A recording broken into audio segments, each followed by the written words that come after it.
సిలువలో పలికినటువంటి 6వ మాట. యోహాను సువార్త 19వ అధ్యాయము 30వ వచనం. యేసు ఆ చిలుకను పుచ్చుకొని సమాప్తమైనదని చెప్పి తల వంచి ఆత్మను అప్పగించెను. సో యాక్చువల్గా యేసయ్య సిలువలో పలికినటువంటి ఆ 7 మాటలకి కూడా ఒక ప్రత్యేకమైన సారాంశం ఉంది. సో దాని ద్వారా మనం ఏదో ఒకటి నేర్చుకుంటూ ఉంటున్నాం కదా. అయితే ఇక్కడ ఈ సిలువలో ఈ మాట 6వ మాట చెప్పేటప్పుడు ఇది ఒక బలహీనమైన మాట కాదు. అంటే అప్పటి నుంచి మార్నింగ్ నుంచి ఏం చేస్తున్నా యేసయ్య ఎన్నో శ్రమలు కష్టాలు అనుభవిస్తూనే ఉన్నారు కదా. సో ఆ శ్రమల వల్ల ఈ మాట చెప్పలేదు. కానీ సో యేసయ్య తనకు అప్పగించిన దానిని ఏదైతే నేను నెరవేర్చాను అనేసరి ఒక సంతృప్తితో విజయంతో కూడినటువంటి మాటగా ఈ మాటను చెప్పవచ్చు. ఇంకా చెప్పాలి అంటే యేసయ్య సంతృప్తితో విజయకేక వేశారు అని కూడా చెప్పవచ్చు. సో అయితే ఈ మాటలు మనం గమనించినట్లయితే ఈ వచనాన్ని 3 భాగాలుగా విభజించినట్లయితే, ఒకటి యేసు ఆ చిలకను పుచ్చుకొని తర్వాత సమాప్తమైనదని చెప్పి, నెక్స్ట్ వన్ తల నుంచి ఆత్మను అప్పగించను. సో మొట్టమొదటిగా ఏం చేశాడు, యేసయ్య ఆ చేతి చిలుకను పుచ్చుకున్నాడు కదా. ఇందాకే చెప్పారు సిస్టర్, దాహమైందని చెప్పినప్పుడు అక్కడ ఉన్నటువంటి సైనికులు ఏం చేశారు, సో అక్కడ ఉన్నటువంటి ఆ చేతి చిలుకను తీసుకొచ్చి పుచ్చుకున్నాడు. యాక్చువల్లీ అంటే ఆ చేతిని రిఫ్యూజ్ చేస్తాడు ముందుగా, తర్వాత అయితే యాక్సెప్ట్ చేస్తారు కదా. సో ఎప్పుడైతే గెత్సెమనే తోటలో ప్రార్థించి తండ్రి నీ చిత్తం అయితే ఈ గిన్నె నా ఎదురు నుండి తొలగించు అనేసి ప్రార్థించినప్పుడు తండ్రి ఎప్పుడైతే నా చిత్తమే దీనిలోనే నువ్వు తాగవలసిందే ఖచ్చితంగా అనేసి ఎప్పుడైతే చెప్తారో సో అప్పుడు ఆ యొక్క చిలుకను పుచ్చుకోవడం జరుగుతుంది. సో తర్వాత సమాప్తమైనది అనేసి పలికి ఉన్నాడు. అయితే సమాప్తమైనది అన్న మాటను గ్రీకు భాషలో చూసినట్లయితే టెట్లోస్టాయ్ అని అంటారంట. అంటే దానికి అర్థం ఏంటి అంటే పెయిడ్ ఇన్ ఫుల్, అంటే పూర్తిగా వెల చెల్లించబడింది, అదే ముగించడం జరిగింది, నెరవేర్చబడడం కూడా జరిగింది. సో ఒకవేళ తెలుగులో చూసినట్లయితే సమాప్తమైనది అన్నది చూస్తే ఎన్ని లెటర్స్ ఉన్నాయి, సమాప్తమైనది 6 లెటర్స్ ఉన్నాయి రైట్ కదా. 6 లెటర్స్ 6 లెటర్స్ ఉన్నాయి. సో 6 అన్నది మానవుని సంఖ్య కదా. సో అంటే యేసయ్య సృష్టిని సృష్టించేటప్పుడు కూడా 6 దినాల్లో సృష్టిని సృష్టించి సమాప్తం చేశాడు కదా. సో అదే రీతిగా యేసయ్య మానవునిగా ఈ లోకానికి వచ్చి తన తండ్రి అప్పగించిన దానిని నెరవేర్చడం సమాప్తం చేస్తున్నారు. అయితే సో యేసయ్య ఈ లోకానికి మానవునిగా వచ్చి ఏమేమి సమాప్తం చేశారో చూసినట్లయితే యేసయ్య ఈ లోకానికి వచ్చి 4 విషయాల్ని సమాప్తం చేస్తున్నాడు. సో ఆ 4 విషయాలు ఏంటి అంటే, ఒకటి తండ్రి తనకు అప్పగించిన దాన్ని సమాప్తం చేశాడు. అదే కాకుండా ప్రవచనాల నెరవేర్పు ధర్మశాస్త్రానికి సమాప్తి అయి ఉన్నాడు. ఇంకొకటి పాప రుణం చెల్లించడం సమాప్తమైంది. అంతేకాకుండా సాతాను యొక్క శక్తిని సర్వనాశనం చేయడం సమాప్తమైంది. సో మొట్టమొదటిగా తండ్రి తనకు అప్పగించిన దానిని సమాప్తం చేసి ఉన్నాడు. ఓకే, అయితే నార్మల్గా యేసయ్య ఈ లోకానికి వచ్చిందే ఒక ప్రత్యేకమైన ప్రణాళికను నెరవేర్చడానికి కదా. సో తన యొక్క 12 ఏళ్ల వయసు నుంచే తండ్రి తనకి ఏమైతే అప్పగించున్నాడో ఆ పనిపైనే దృష్టిని కేంద్రీకరించి ఉన్నాడు. అయితే తండ్రి తనకి అప్పగించినాడో మనం చూసినట్లయితే మొట్టమొదటిగా సువార్త ప్రకటించడానికి యేసయ్యను ఈ లోకంలోనికి పంపించున్నాడు కదా. లూకా సువార్త 4వ అధ్యాయము 18వ వచనంలో చూసినట్లయితే అక్కడ దేవాలయంలోకి వచ్చి యెషయా గ్రంథం విప్పినప్పుడు యేసయ్యకు అక్కడ ఒక మాట కనపడుతుంది. అది లూకా సువార్త 18వ వచనంలో 4వ అధ్యాయం 18వ వచనంలో కనపడుతుంది మనకు. ప్రభు ఆత్మ నా మీద ఉన్నది, బీదలకు సువార్త ప్రకటించుటకై ఆయన నన్ను అభిషేకించును, చెరలో ఉన్న వారికి విడుదలను, గుడ్డి వారికి చూపు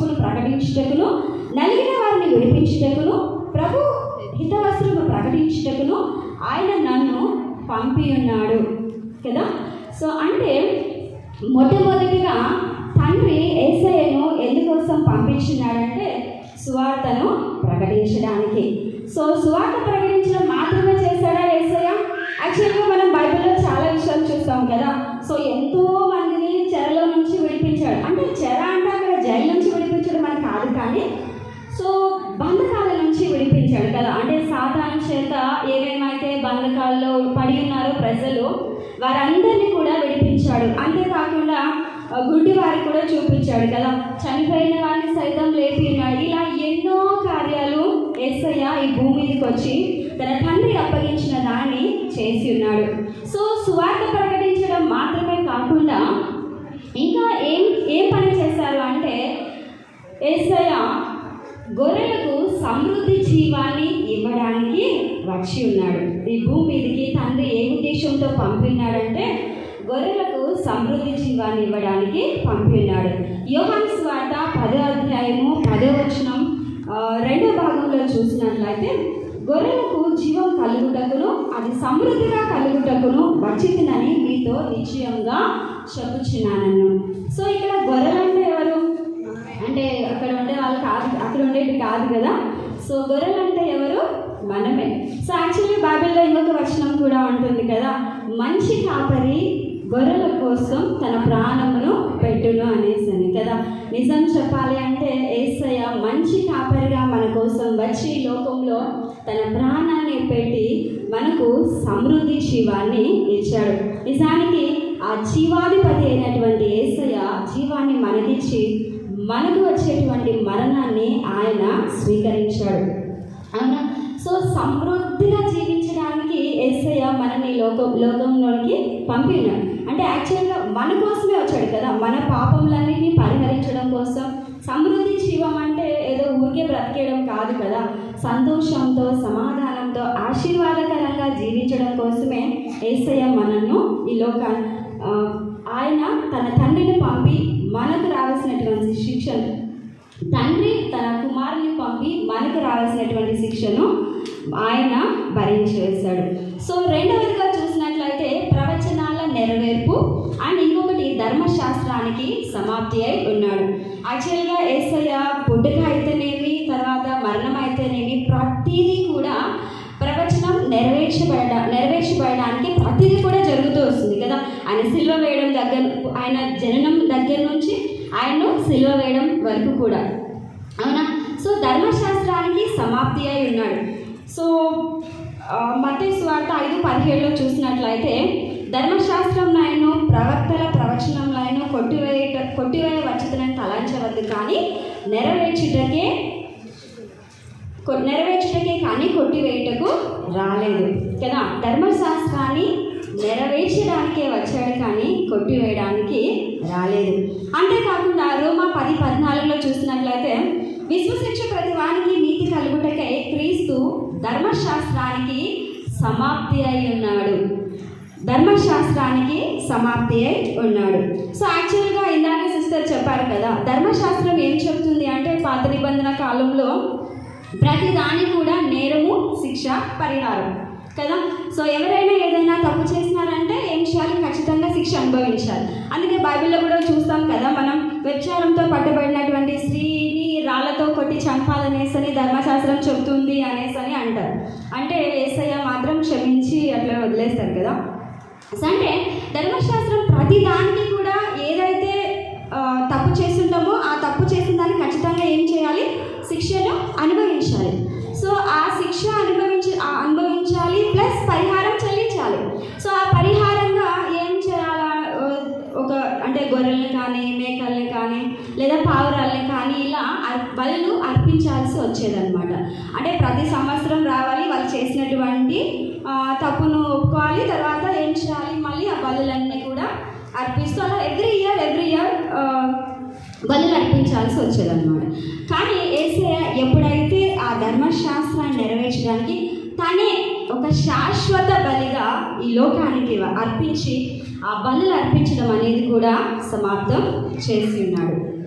అంటే ఆ ధర్మశాస్త్రం విధించాల్సినటువంటి విధిని నెరవేర్చి అది మనకు విధించే శిక్షను ఆయన భరించడం సమాప్తం చేసి ఉన్నాడు.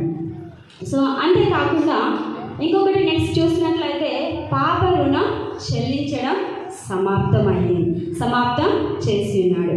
సో ఆల్రెడీ నాకే సిస్టర్ చెప్పారు కదా, సో ఎప్పుడైతే ఏదైనా తోటలో పాపం చేస్తున్నారో అప్పటి నుంచి దేవునితో సంబంధాన్ని కోల్పోయినారు. అంటే దేవుడి దగ్గరికి వెళ్ళడానికి అంత అర్హత లేకుండా పోయింది.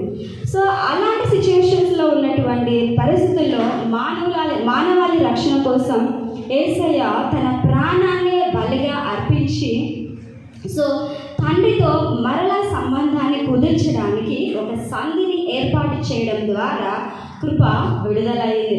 సో ఎప్పుడైతే ఆ సంధిని ఏర్పాటు చేశారో యేసయ్య తన ప్రాణత్యాగం ద్వారా మనం ధైర్యంగా దేవుడి దగ్గరికి వెళ్ళి ఎప్పుడు కావాలంటే ఎప్పుడు, సో ఏ టైంలో కావాలంటే ఆ టైంలో దేవుడి దగ్గరికి ధైర్యంగా వెళ్ళగలిగేటువంటి సిచ్యువేషన్స్ ఏర్పడి ఉన్నాయి.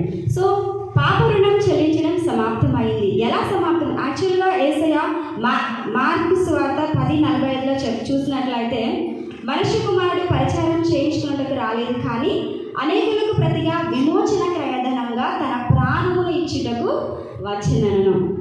విమోచన క్రయధనంగా అంటే పాపం చేసినటువంటి మన కోసం ఆయనే విమోచనం చెల్లించి, అంటే ఆయనే వెల చెల్లించాడు. ఆయనే తన ప్రాణాన్నే వెలగా చెల్లించి మనల్ని విమోచించాడు.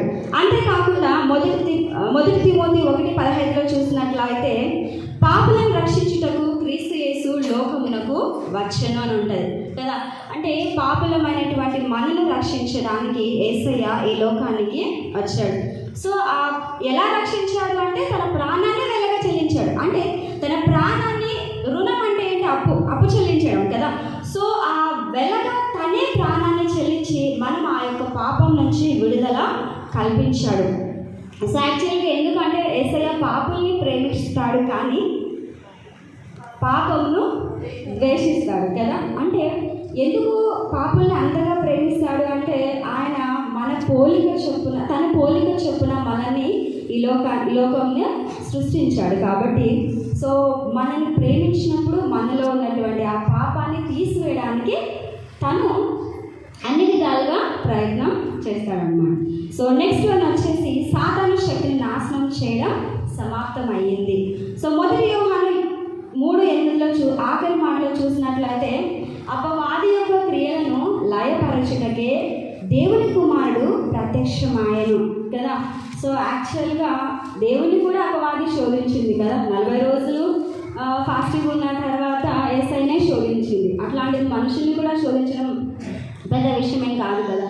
సో ఆ సాతాను యొక్క బంధకాల నుంచి విడిపించడానికి, ఆ సాతాను యొక్క తలను చిరకతొక్కి సాతాను యొక్క శక్తిని అంతటినీ కూడా నాశనం చేసి, సో ఆ యొక్క సాతాను యొక్క బలాన్నంతటినీ కూడా నాశనం చేసి ఉన్నాడు. సో దీని ద్వారా మనము అంటే యేసయ్య దగ్గరికి ఈజీగా వెళ్ళేసి సాతాను క్రియలను లయపరచడానికి మనకు కూడా శక్తిని అనుగ్రహించాడు కదా యేసయ్య కదా. తన పరిశుద్ధాత్మ ద్వారా ఆ సాతానికి లయపరచడానికి మనకు కూడా శక్తిని అనుగ్రహించాడు. అంతేకాకుండా శారీరక శ్రమలు కూడా సమాప్తమయ్యాయి అవునా. సో అంతవరకు ముందు రోజు రాత్రి నుంచి నెక్స్ట్ డే మార్నింగ్ ఆఫ్టర్నూన్ వరకు యేసయ్యను ఎంతో హింసించారు. తన శరీరాన్ని ఎంతగా నలగొట్టారు కదా. ఇందాక మనం మొదటి 5 మాటల్లో మనం చూసి ఉన్నాం కదా. ఆయనకి ఎట్లా సిలువ వేశారు, ఆ సిలువ ఎంత భయంకరంగా వేశారు, ఎట్లా వేశారు, ఎట్లా ముళ్ళ కిరీటాన్ని పెట్టి ఉన్నారు అనేసి అని, అవునా కాదు. సో ఇవన్నీ కూడా సో ఇలా తన ఈ శారీరక శ్రమని కూడా యేసయ్య సమాప్తం చేస్తున్నాడు తన సిలువ త్యాగం ద్వారా. సో అంతేకాకుండా ఇంకా 3వదిగా చూసినట్లయితే తల వంచి ఆత్మను అప్పగించింది. సో తల వంచి అంటే ఏంటి అంటే యాక్చువల్గా ఒబే చేశాడు కదా. అంటే విధేయత చూపించాడు. యేసయ్య తండ్రి యొక్క చిత్తానికి విధేయత చూపించి ఆత్మను అప్పగించాను అంటే తనను తాను కంప్లీట్గా సబ్మిట్ చేసేసుకున్నాడు ఇంకా, అవునా కాదు.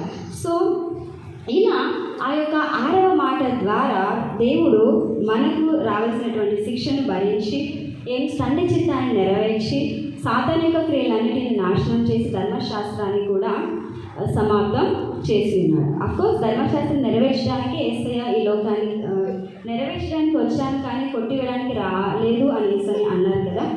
సో అలానే తను చెప్పిందంతా కూడా ప్రవచనాలు నెరవేర్చడానికి ఏమైతే ప్రవచనాలు నెరవేర్చబడ్డాయో అవే ప్రవచనాలు నెరవేర్చబడడానికి యేసయ్య ఈ లోకానికి వచ్చినాడు. అయితే దీని ద్వారా కంక్లూజన్ మనం ఏం నేర్చుకోవచ్చు అంటే, నిజానికి మనం కూడా తండ్రి ఈ లోకానికి మనల్ని పంపించున్నాడు కదా. అవునా, దేవునికి మన పట్ల ఒక ప్రత్యేకమైన ప్రణాళికలు ఉన్నాయి కదా. మొట్టమొదటిగా ఆ ప్రణాళిక ఏంటో మనం గుర్తించగలగాలి. అంటే యేసయ్య ఎందుకు మనల్ని ఈ భూమి మీదకి పుట్టించున్నాడు, అసలు ఆయన చిత్తం ఏంటి? సో ఇక్కడ చూసినట్లయితే ఎన్ని శ్రమలు వచ్చినా, ఎన్ని ఆటంకాలు వచ్చినా, ఎంతగా హింస పొందినా కూడా తండ్రికి ఏ పని అయితే నెరవేర్చడానికి ఈ లోకానికి వచ్చి ఉన్నాడో ఆ పని కంప్లీట్ చేసే తన ఆత్మను అప్పగించుకున్నాడు కదా. సో అదే రీతిగా మనం కూడా ఈ భూమి మీదకి ఆయన చిత్తాన్ని ఏం చేయడానికి వచ్చి ఉన్నామో దాన్ని కూడా మనం కంప్లీట్గా నెరవేర్చి బలా నమ్మకమైన దాసురాలా అని అనిపించుకొని దేవుని రాజ్యంలోకి చేరడానికి ప్రయాసపడాలని ఈ మాట ద్వారా మిమ్మల్ని కోరుకుంటున్నాను. సో దేవుడు ఇచ్చినటువంటి ఈ యొక్క అవకాశాన్ని బట్టి దేవునికి వేలాది వందనాలు. ఆశా సిస్టర్కి కూడా కృతజ్ఞతలు. అన్నిటికంటే ముఖ్యంగా నేను ఎంతో బలహీనరాలి, నాకు అసలు ఏం రాదు, కానీ దేవుడే నన్ను ఇలా నిలబెట్టుకున్నందుకు ఆ దేవునికి వేలాది వందనాలు, స్తుతులు, స్తోత్రం చెల్లి